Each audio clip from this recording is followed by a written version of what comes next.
The chains around Cale's wrists were cold, but his smile was warm.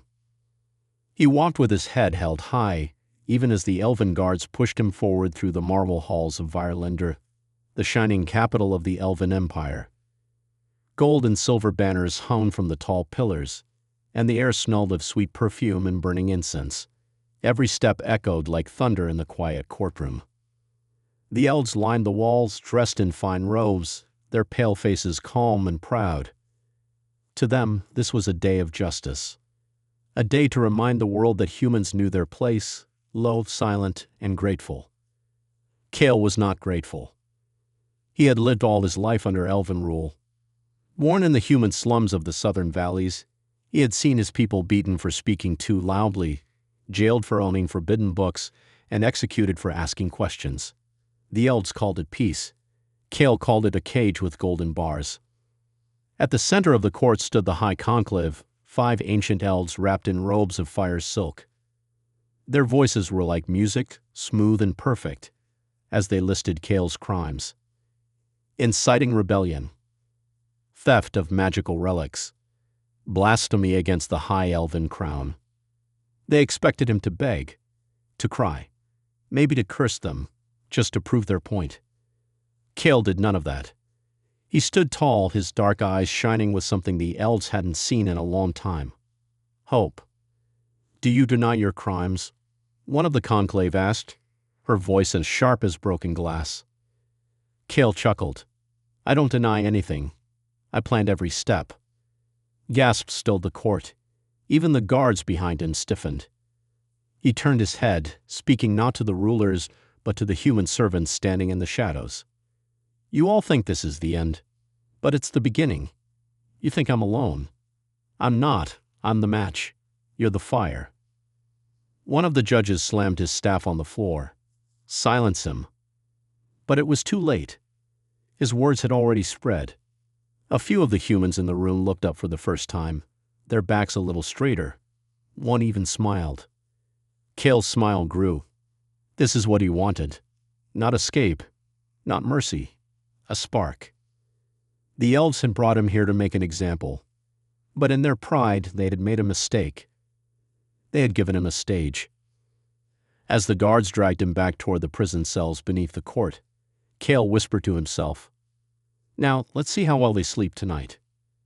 Far beneath the city, in hidden tunnels and long-forgotten rooms, old gears began to turn. Symbols glowed in the dark. A name once lost to time was being spoken again. The cradle of embers had begun to wake. The next morning, the courtroom was filled again. Cale stood in the center, still in chains, but his eyes were sharp. He looked around, studying the faces of the elves. He wasn't just seeing nobles and judges.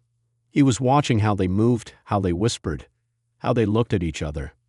He was learning. One of the conclave members, Lady Silent, rose from her seat.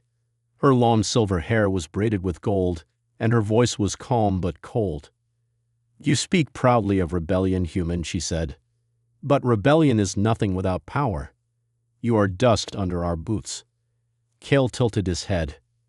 Dust can choke even the proudest throat if it's carried by the right wind.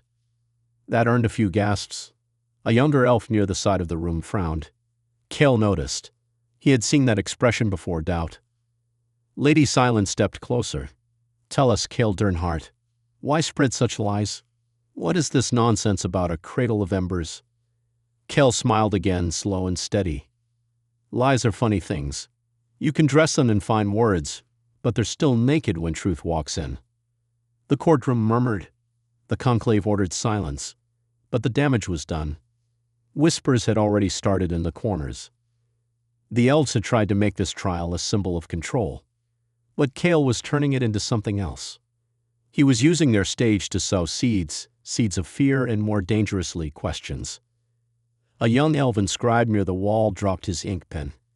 Cale caught his eye, just for a moment. Then the scribe looked away, nervous. Good, Cale thought. Let them wonder. Lady Silent motioned to the guards. Enough. Take him back to his cell. Tomorrow we speak of sentencing. Cale did not resist. As they led him away, he turned once more to the watching crowd. There's something under your city, he said loudly. Something older than your towers, stronger than your spells, and it's waking up. The guards pulled him through the great doors, but not before he saw it, the flicker of fear in Lady Silent's eyes. Down in the cells, Cale sat on the cold stone floor. He closed his eyes. He wasn't afraid. This had always been part of the plan. Above him, the elves thought they were winning, but they didn't see what he saw. Servants whispering in kitchens, soldiers questioning orders, young scribes reading forbidden texts by candlelight. The city was afire waiting for a spark. Cale was that spark, and soon he wouldn't be alone. Far beneath the marble halls in a forgotten chamber filled with ancient runes and warm, humming stone, the cradle of embers pulsed once, then again. The wind was changing, and dust was rising. Night fell over Virelindor, but the city did not rest. Inside the prison tower beneath the court, torches flickered along damp stone walls. The guards were tired. Most believed Cale Dernhardt was just another loud human, a rebel whose words meant little. They were wrong. Cale sat in his cell, calm and silent. He had spent years planning this moment. He watched the guards change shifts. He timed their footsteps. He studied the sound of their keys, the rhythm of their boots. And now it was time. The moment came just after midnight. A new guard, a short, silent man, brought food. His armor looked real. His steps sounded right. But Cale noticed something. The man's hands. They moved too carefully, too smoothly. A human. The man knelt by the bars and whispered, "The fire is lit." Cale nodded once. The man slipped a small object through the bars. It looked like a simple wooden spoon, but Cale broke it open to reveal a thin blade hidden in the handle. A few minutes later, one of the outer walls shook. Distant shouts rang through the halls. Smoke drifted down the corridor. Cale worked fast. He used the blade to pick the lock. The chains fell away. He stepped out of the cell, quiet as shadow. The smoke grew thicker. Somewhere above, something had exploded. He made his way through the prison corridors, sticking to the dark. He didn't need to fight. He needed to move. At the exit, 2 guards stood blocking the stairwell. Cale hesitated. Then he saw her. A girl. Young, human. She moved like she belonged there. Dressed as a servant, she carried a silver tray and walked with her head down. But when she passed by the guards, she dropped the tray. The noise startled them. As they looked away, Cale struck. 2 fast moves. One guard knocked out, the other disarmed. The girl looked at Cale with wide eyes. "You really are him," she said. "The Emberborn." Cale blinked. "Who are you?" "Arlen," she said. "I came to find you." "How did you get in here?"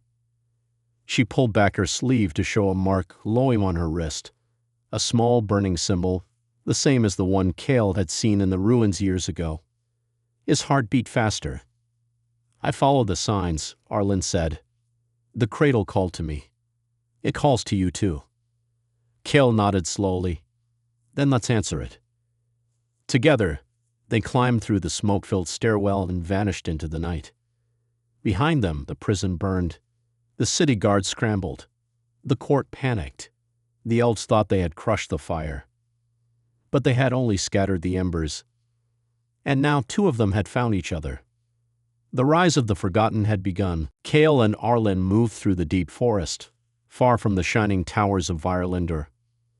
The trees here were old, taller than castles, their roots thicker than roads.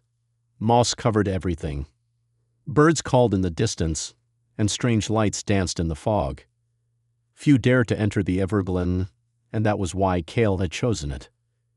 "This place feels alive," Arlen whispered, stepping over a fallen log. "It is," Cale said. "This forest remembers things the elves want forgotten." They followed a narrow path, barely visible, until they came to a clearing. In the center stood a broken stone circle, half buried under vines.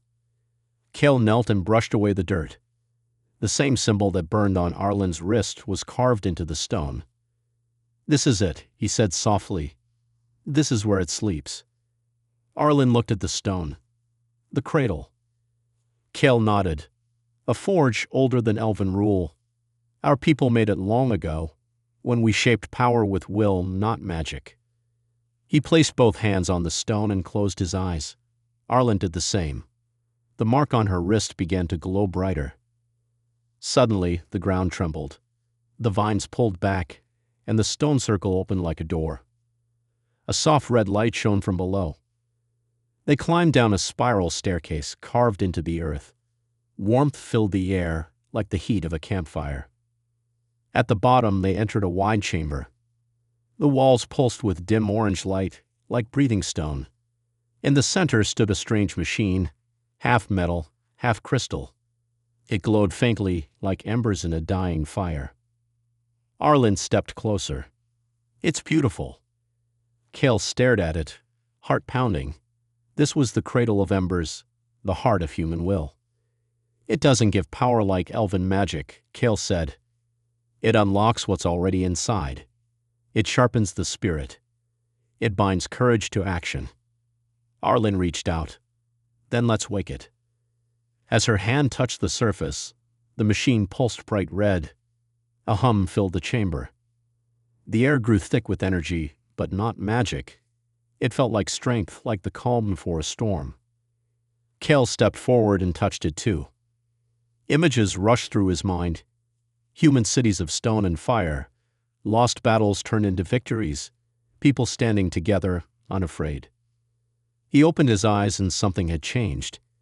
He felt every breath in the room, every heartbeat. He didn't have power like the elves, but now he could make others believe, even in the darkest hour. "The world is about to change," Arlen said. Kale nodded. "And this time, we won't kneel for it." Far above, the wind howled through the trees. The forest knew. The cradle had awakened. And the elves had no idea what was coming. The city of Sarenhol stood tall and proud, its high walls sparkling under the sun.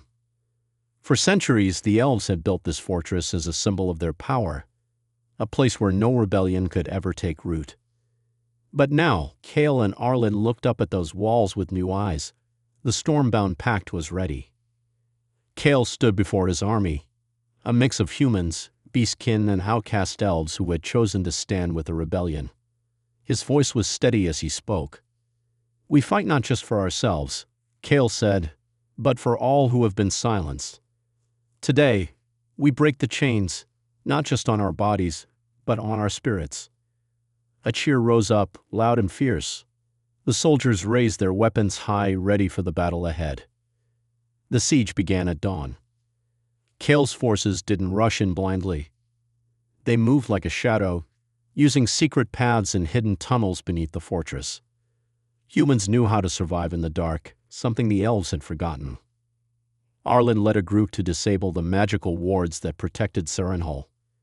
With her mark glowing bright, she used the knowledge of the cradle to break the elven spells. The wall's magic flickered and died. "Now," Kale shouted. The pact surged forward. Arrows flew, swords clashed, and the ground shook with the roar of battle. Inside the fortress, the elven defenders were shocked. Their magic was failing, and their enemies moved with a fierce, unbreakable will. Kale focused on the heart of Sarenhol, the echo chamber, where the elves sent messages and commands through magic that no one could hear but them. If Kale could silence the chamber, the elves would lose control of their army and their city. Using an ancient code he had learned from old human texts, Kale sent his soldiers to plant special devices around the chamber. These devices did not use magic. Instead, they sent a hidden signal, a virus of sound and light that scrambled the elven network. At first, the elves didn't notice. Then their voices faltered. Commands were lost. Soldiers hesitated. The smooth order of the elven war machine shattered. Kale's army pushed harder. The fortress gates shook under their assault. Inside, the elven commanders panicked. Without their magic, their forces scattered. The rebellion was winning. When the gates finally fell, Kale did not charge in with a roar. He stepped calmly through the smoke and dust, his eyes burning with determination. "This is not the end," he said. "It is only the beginning." The captured soldiers lowered their weapons, and the people of Sarenhal saw something they had never expected. A human standing tall, unbroken, and ready to lead. The wind carried Kale's words beyond the walls. The cradle's power spread through the city like wildfire, and with it came hope. The elves had believed their fortress was unbreakable. But Kale had shown them that strength was not just in walls or magic, it was in the fire of the heart. And that fire was only just beginning to burn. After the fall of Sarenhal, the Elven High Conclave gathered in urgent council. Their faces were pale and tight with worry. The pride of their empire was cracked. High Elder Thaloran paced the grand hall. His long silver hair swayed as he spoke, his voice sharp like ice. Kale Dernhart and his band have upset the balance. The humans are not as weak as we believed. Lady Silent, her eyes cold, added, their cradle of embers grows stronger. We cannot fight fire with magic alone. But Thaloran shook his head. We will fight with everything we have. Meanwhile, Kale and Arlen moved quickly. News of the victory spread like wildfire through the human villages and hidden pockets of resistance. Everywhere people whispered the name Kale Dernhart, the man who had dared to stand against the elves. In the shadows of the city, Kale met with his closest allies, a small, fierce group who believed in the cause. Each victory brings us closer, Kale said, his voice low but steady. But the elves will not give up easily. We must be smarter, faster. Arlen stepped forward. The cradle can help us. It strengthens more than just our bodies. It binds our minds. If we share its power, we can fight as one. Kale nodded slowly. Then it's time to awaken more. In the secret chambers of the cradle, humans touched the glowing marks on their wrists. One by one, they felt the power grow, a warm strength that filled them with courage and sharpness. News of this reached even the elven spies, but no one understood it fully. One night, Kale stood outside the city walls, looking at the stars. The wind whispered through the trees, carrying a promise. We are no longer the hunted, Kale said to Arlen. We are the hunters. Arlen smiled, but her eyes were serious. The elves will try to trap us. They will strike at those who wear the mark. Kale's jaw tightened. Then we protect them. We protect our people. As the days passed, small rebellions sparked across the land. Human villages, once silent, now burned bright with the fire of freedom. Elven patrols found themselves surrounded by enemies who no longer ran but fought with a fierce, strange power. Kale's name became a symbol, not just of war, but of hope. And deep inside the cradle, the fire grew hotter. The battle for the future was far from over. But Kale Dernhart and his people had shown one thing clearly. Humanity would not be broken. Humanity would rise. Back in Virelander, the High Conclave gathered once more, their calm faces now cracked with worry. The Elven court was no longer the quiet, perfect place it used to be. Rumors flew like wildfire, and whispers of rebellion filled the marble halls. Lady Silent slammed her fist on the table. Kale Dernhart has made a mockery of us. He has stolen our fortress, spread fear among our people, and awakened powers we cannot control. High Elder Thaloran's voice was low but firm. We must act quickly. If we do not stop him, the entire empire will crumble. Suddenly, the doors to the chamber burst open. A breathless messenger stood there, his face pale. Your elders, he gasped. There has been an attack in the city square. A group of humans wearing the Ember Mark have taken over the Hall of Records. They demand an audience with the Conclave. Gasps filled the room. The Hall of Records was sacred. No one dared challenge the elven rulers so openly. Lady Silent's eyes narrowed. Send the guards.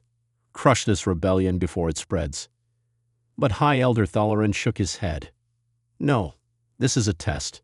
If we respond with violence, we only feed their fire. We must meet them. The court prepared for the meeting, tension thick in the air. The humans, led by Arlen, entered the chamber. Their faces were fierce, but calm. Arlen stepped forward. We are not here to destroy. We are here to be heard. Your rule has been long and harsh. It is time for change. The elven nobles whispered among themselves. Some sneered. Others looked afraid. Cale entered behind Arlen, his presence commanding. He looked around the room. You brought me to trial to break us. Instead, you have made us stronger. The court fell silent. Lady Silence spoke with cold fury. You threaten our peace. We will not bow to your rebellion. Cale smiled. We don't ask you to bow. We ask for respect, for a place in the world. Suddenly, the doors slammed shut. The windows darkened as magical wards sealed the room. The elves were trying to trap them. But Cale was ready. With a quick motion, he touched the mark on his wrist. A warm glow spread over him and Arlen. The magical wards flickered, then cracked. The court gasped. We are not weak, Cale said loudly. We are the future. Chaos erupted. Some elves shouted. Others tried to attack. But Cale's people stood firm. The court was no longer a place of calm order. It was a battlefield. And Cale had turned their court into chaos. Outside, the city held its breath. The old world was breaking apart. And a new one was rising. The sun rose slowly over Virelindor, painting the sky in soft gold and pink. But the city was far from peaceful. The court was silent now, emptied of proud nobles and frozen in the chaos Cale had brought. The ancient power of the elves had been shaken to its core. Cale stood on the steps of the great hall, his chest filled with a quiet strength. Around him were those who had believed. Humans, beastkin, even some elves who had grown tired of old rules. The wind carried the sound of footsteps, more allies arriving. The spark of rebellion was no longer a flicker. It was a roaring fire. Arlen stepped beside Cale. Her eyes shone with hope and determination. The cradle's power flows through all of us now, she said. Together, we will build a world where no one is less than another. Cale nodded. The elves taught us many things, magic, history, pride. But they forgot one truth. What's that? Arlen asked. Strength does not come from being born great. It comes from rising after every fall. From fighting for your place, no matter the cost. The people around them cheered. Far below the city, in the hidden chambers of the cradle, the ancient machine glowed brighter than ever. Its power no longer belonged to one race or one ruler. It belonged to everyone who dared to believe. Across the land, villages once silent now buzzed with life. Markets opened. Children laughed.